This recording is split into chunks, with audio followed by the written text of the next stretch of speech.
Pacquiao. Oh, down goes. Ayan, sige, paulanin mo ng suntok, idol. Uppercut, left hook.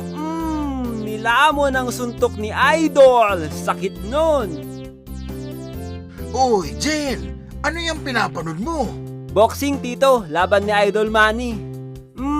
Isang left hook na naman ang tumama.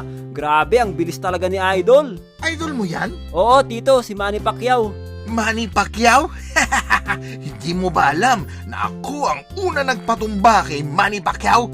Kung hindi lang ako humihit-hit ng katol dati ako sana ang world champion ngayon. Pinagsasabi mo dyan, tito.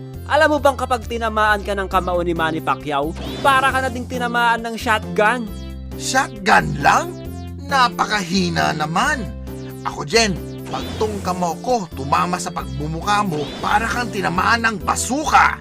Kaya nung napabaksak ko si Manny Pacquiao dati, 1 taon siyang tulog sa ospital. Sus, tito, wala naman akong nabalitaan na ganyan kay Manny Pacquiao. Siyempre, dumidede ka pa nun eh. Alam mo bang yung fighting style ni Manny Pacquiao, yung mala-aggressive na galawan niya na yan? Ako ang nagturo sa kanya niyan. Fighting style ko yan eh. Nung duguan siya sa laban namin dati, nagmakaawa yan sa akin na turuan ko siya eh. Siyempre, naawa naman ako kaya tinuro ko na lang sa kanya. Nako, tito, pwede bang sa iba nyo na lang ikwento yan? Wait lang, hindi pa ako tapos. Alam mo ba dati, hindi lang sa boxing ako magaling. Naging black belter din ako sa taekwondo, karate, tsaka wushu. Lahat na ata ng sports dati, naging magaling ako.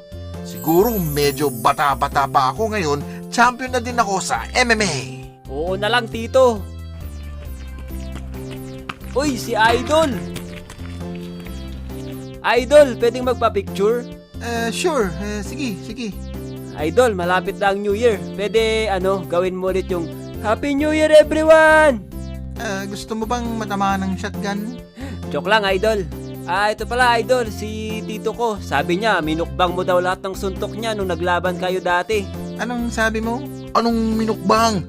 Sabi ko lang, ako ang unang nagpatumba sa kanya. Ayun, yun pala yung sinabi niya, Idol. Ay, joke lang, Idol. Wala akong sinasabing mga ganyan. Ang totoo nga niyan ako ang kauna-unahang fan nyo, Idol.